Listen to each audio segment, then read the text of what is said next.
Waste is part of every community. However, it becomes a serious hazard when not properly disposed of. In Bamenda, like in other towns in Cameroon, disposal of waste is a major problem. Uncollected waste pile up in dump sites for too long. Faced with such, a civil society organization, Reconciliation and Development Association RADA, has launched a zero waste initiative.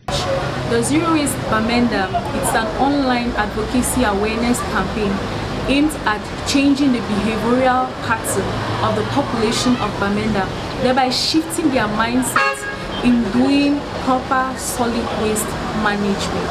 We have 3 campaign goals, which are rethink, engage, and act. As you drive across major streets in Bamenda, you find waste like this emptied in almost every other part of the town.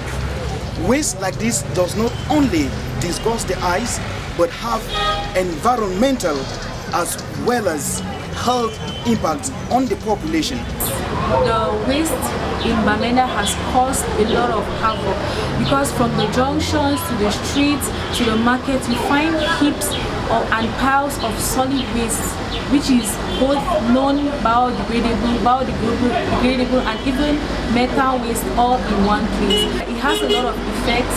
It has effects on the environment, it has effects on health, it has effects on the congestion of the town.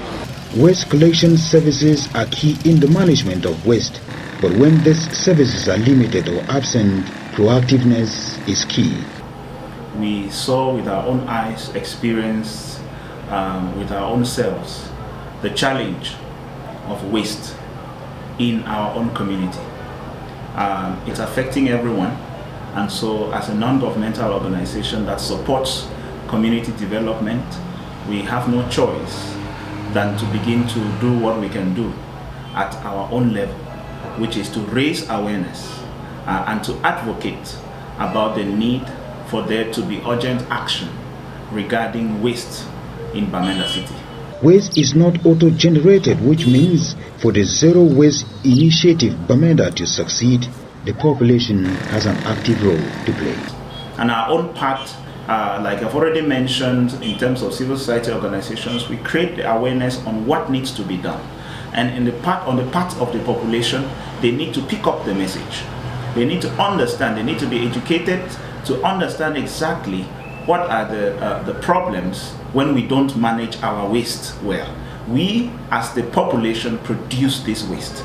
We have to be able to know the hazards with poor management of that waste, starting from our homes. There needs to be a segregation of that waste right from the houses.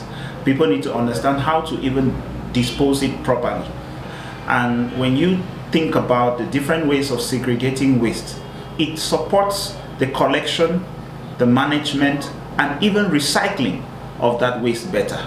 Some of us in the households cannot recycle the waste. We cannot even maybe use the biodegradable waste to produce maybe manure or other useful byproducts of waste.